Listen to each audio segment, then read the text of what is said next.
It was exactly 8:03 on a cold Tuesday morning when my credit card was declined at the grocery store. The cashier smiled awkwardly. "Would you like to try another card, sir?" I nodded, pulled out a second card, and handed it over. Declined. A third. Declined again. The people behind me began whispering. One man sighed loudly. A little girl stared at me, while her mother pulled her away, as if financial embarrassment could somehow be contagious. I quietly apologized, left the shopping cart where it stood, and walked outside. At first, I thought it had to be a banking error. Then my phone rang. The screen read, "Dad." I answered. Before I could speak, his voice came through. "I canceled every card you have." I froze. "What?" "You heard me." His tone wasn't angry. It was calm, cold, controlled. "You spent your entire adult life taking orders in the military. You're good at following commands, son, but you're not qualified to manage wealth." I laughed because I honestly thought he was joking. He wasn't.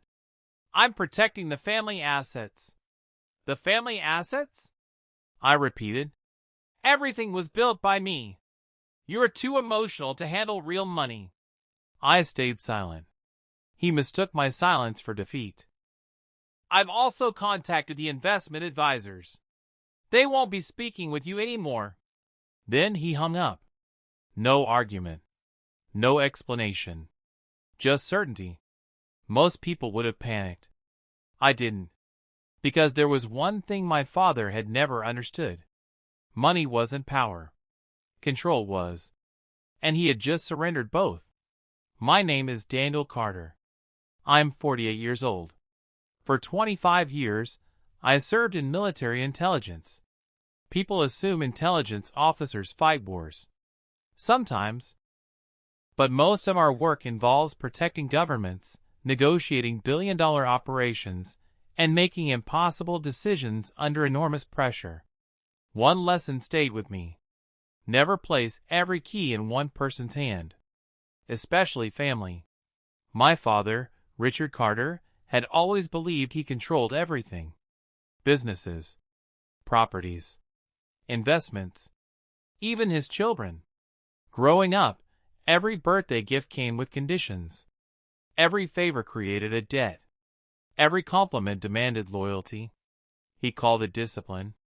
The rest of us called it fear. When Mom passed away 6 years earlier, things became worse. Dad began treating the family like employees. Monthly meetings, financial reports, permission before making large purchases. My sister accepted it.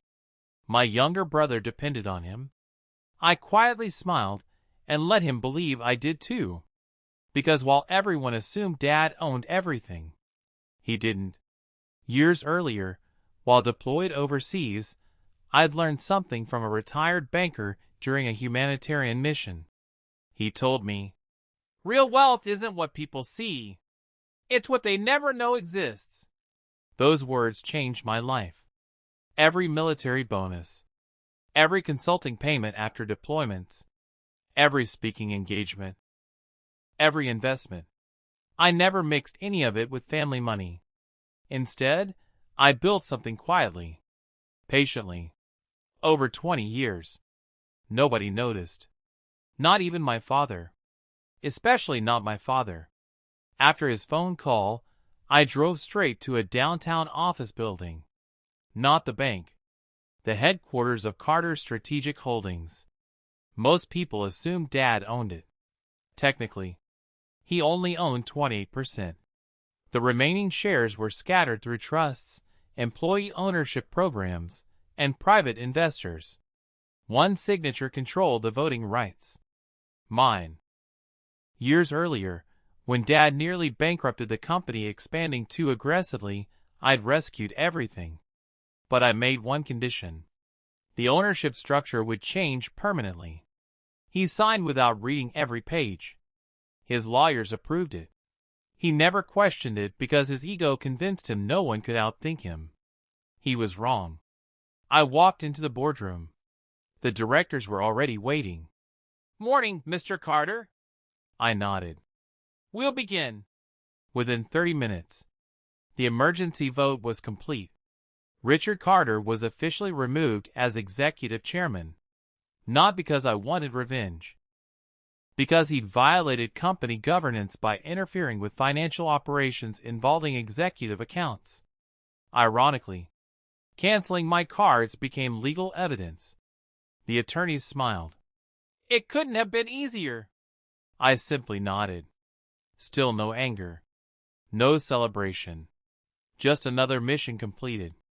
About 2 hours later, my phone exploded. "Dad." Again. Again. Again. 28 missed calls. Then 32. Finally, I answered. His breathing was heavy. "What have you done?" "I attended a meeting." "You removed me." "No." "The board did." "You manipulated them." "They followed the bylaws you signed." Silence. Real silence. Then, "I built this company." "You started it." "I saved it." Another silence. "I want an emergency meeting." "You can request one." "I'm your father." "Today you're also a minority shareholder." His voice cracked for the first time in my life. "You planned this." "No. You forced this. You canceled my financial access this morning. You forced the timeline." He hung up. That evening, my brother called. "What happened?"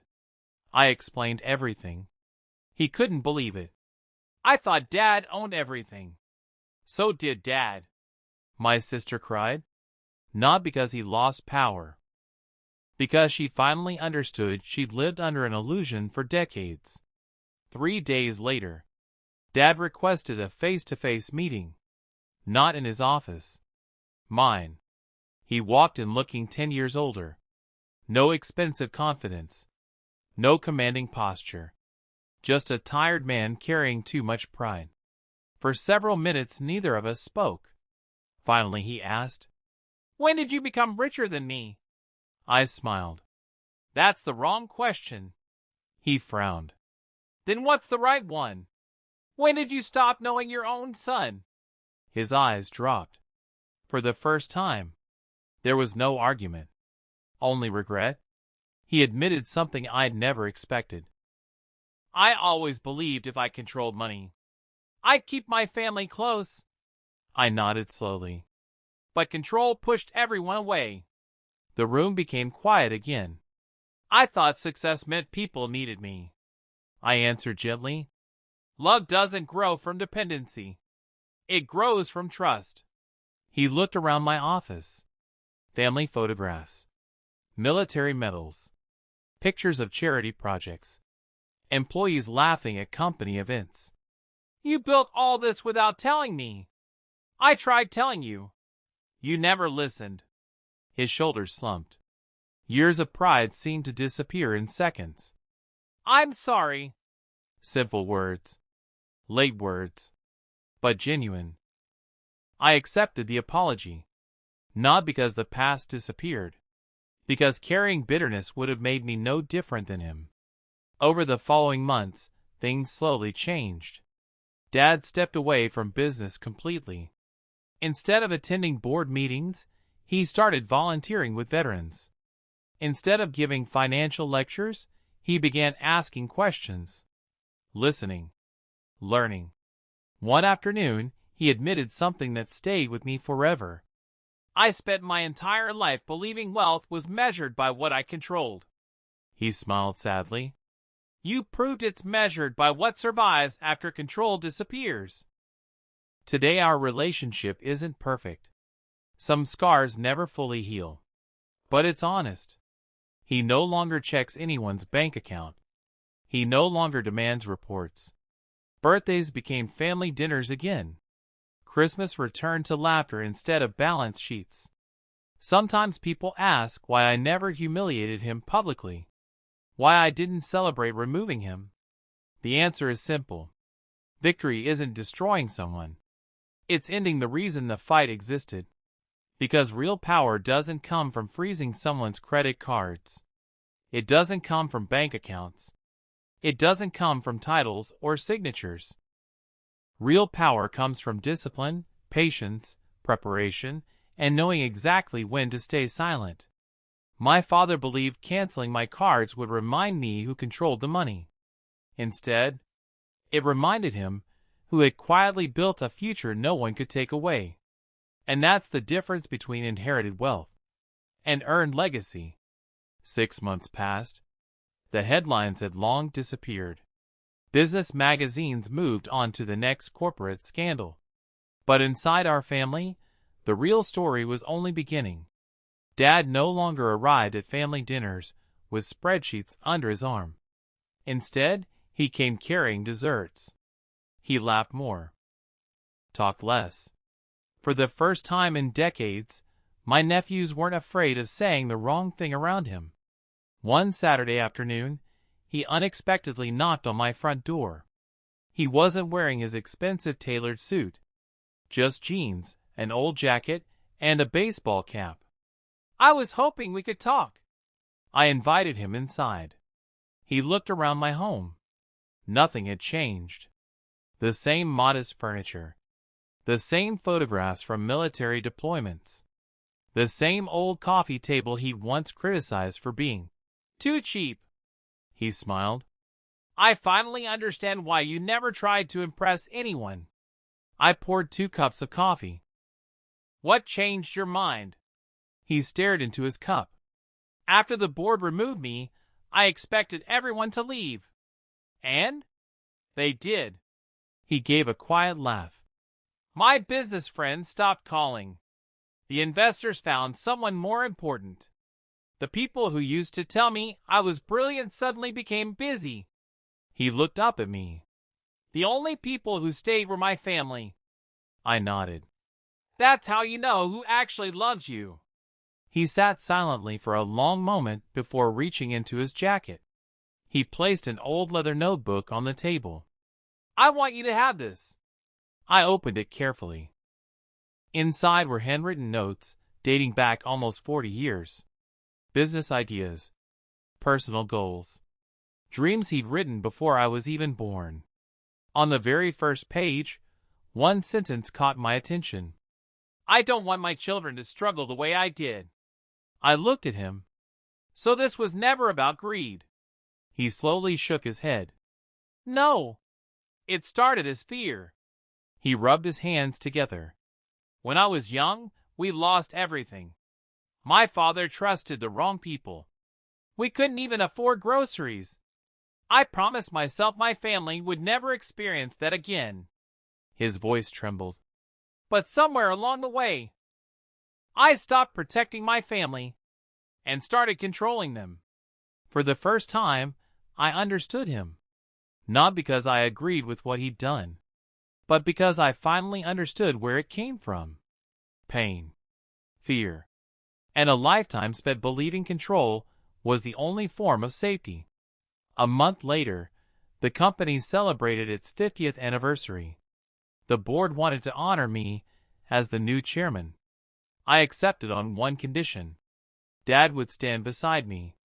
The room fell silent. Several directors questioned the idea. After everything he did? I smiled. People remember how you treat others after you've won. The night of the celebration arrived. More than 800 employees filled the ballroom. Instead of beginning with financial achievements, I told them a story. I spoke about mistakes, about pride, about forgiveness. Then I invited my father onto the stage.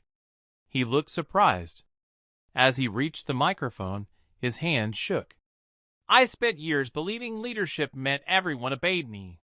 He paused. I was wrong. Real leadership is earning respect after people are free to walk away. Many employees wiped tears from their eyes. Then something happened no one expected. The entire ballroom stood and applauded. Not because he had been perfect, because he had found the courage to admit he wasn't. After the ceremony, Dad quietly whispered, "Thank you for giving me another chance. I smiled. You earned it. Another year passed. One evening my phone rang. Dad's number. His voice sounded weaker than usual. The doctor says my heart isn't what it used to be. I drove to his house immediately. He wasn't frightened. He simply looked tired. We spent hours talking. Not about business. Not about money. About Mom. About childhood vacations. About fishing trips we'd never taken. Before I left, he handed me one final envelope. Don't open it until tomorrow. The next morning, I did. Inside was a handwritten letter. It read, If you're reading this, then I finally learned the lesson you tried to teach me. Money can buy comfort. It can buy houses. It can build companies. But it cannot buy loyalty. It cannot buy respect. And it can never replace a son's love. At the bottom was one final sentence. You were never the man I wanted to control. You were the man I should have been proud to become. I folded the letter slowly. For the first time in years. I cried. Not because of the money. Not because of the company. Not because of everything we'd lost. But because after decades of misunderstanding each other, we had finally become father and son again. Today, that letter sits framed in my office. Visitors often ask why I keep such a simple piece of paper on the wall. I tell them it reminds me of something no balance sheet ever will. A bank account can be frozen. A credit card can be canceled. A company can change hands. But character is the only investment that keeps growing, no matter who thinks they control the money. And whenever someone asks me what the greatest return on investment has been in my life, I don't mention the millions. I don't mention the company. I simply point to that letter and say, the day my father stopped trying to control my future and finally chose to be part of it.